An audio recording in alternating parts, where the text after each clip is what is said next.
So in today's class, we were looking at little back crosses. We started with a simple exercise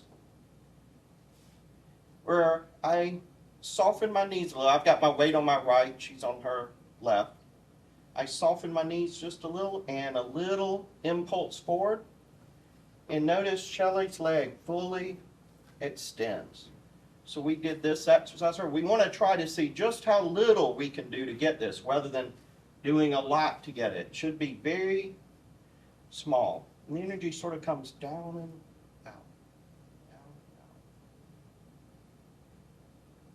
So here I'm doing this with pretty much my whole body. The first thing that moves with Shelley is her feet, then her hips, then her upper body. So in other words, don't go with the upper body first. Yeah, let the leg go.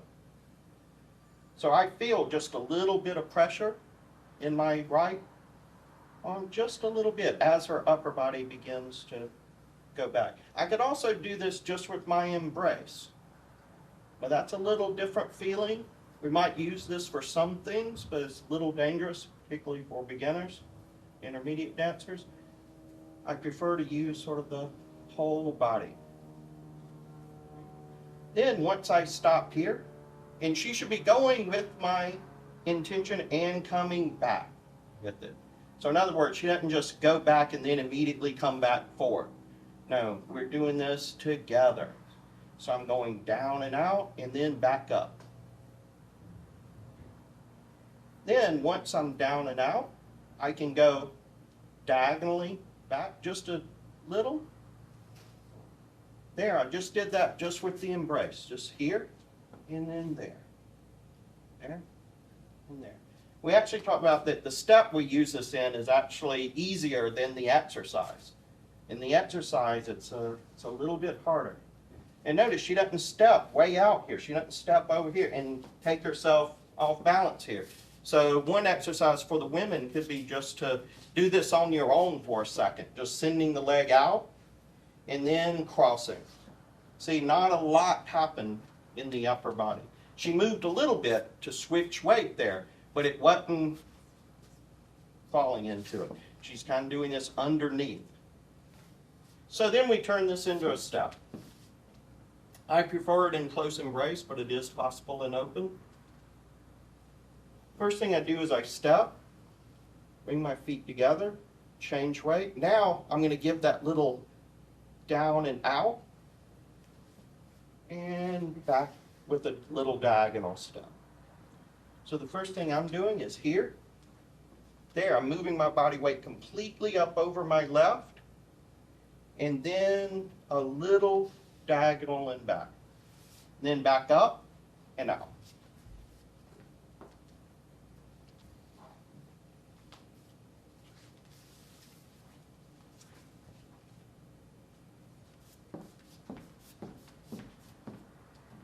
And we talked about repeating them, so I can do two.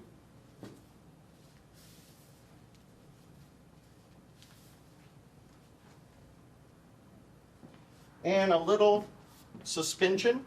So let's not make it too fast. Let's not do this.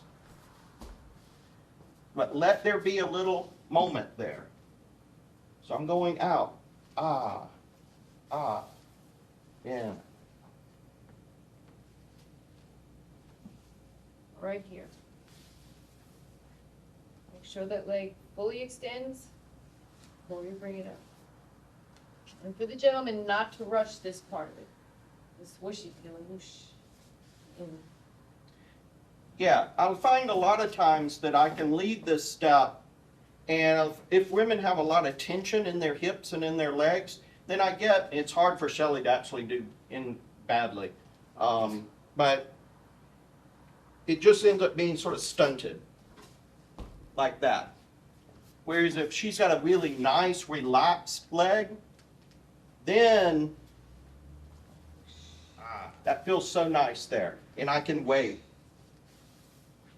Wait. If you notice Shelley's feet here, she's crossing behind. And then here, as I come back up to normal, that is enough for her to unwind. So uncross and then uncross. So I don't have to do a a lot there. It's really just sort of coming, and when I say up, I don't mean going up, I mean coming back to normal. So here I went down just a touch, and here back up to normal. And just that was enough. If I stayed there, then she may actually stay crossed. There. She felt just that little breath up. And also breathing in the first exercise. Good idea.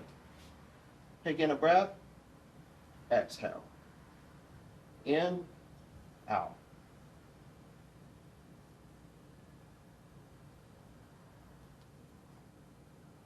I'm not turning or twisting the upper body.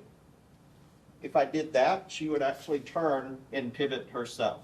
So I want to go kind of straight and then at a diagonal back, but not twisting.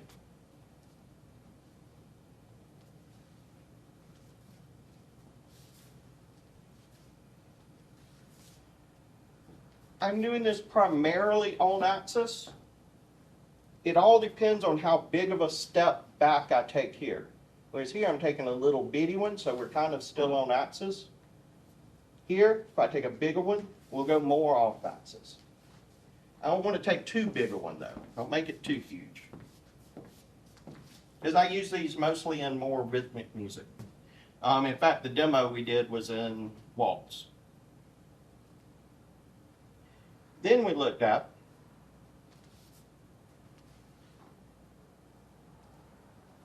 I'm going to go here. Here. Very delicate little step. It's one of the few times in tango. When we were doing the first one, I was sort of encouraging us to, kind of bring the feet, especially here to exit, bring the feet together to end. Now I'm actually going to leave my feet apart. Here. When I take this diagonal and back, I'm going to leave my left foot here. I'm going to go down and around with my my right. Back up, down, around with my left, right, left, right, left, right. Then when I'm done, collect and exit. Really, usually I do 3 of these. So, 1, 2, 3, out. 2 exits for this one. Here I switched weight, so I'm in cross system. Here I switch right with her, so we're still in cross system. We go to the cross. Another way to exit this would be in parallel. For that, I switch to cross system, take the step back, and here I change weight and exit in parallel. So both of those perfectly legitimate exits. We'll show it from this angle.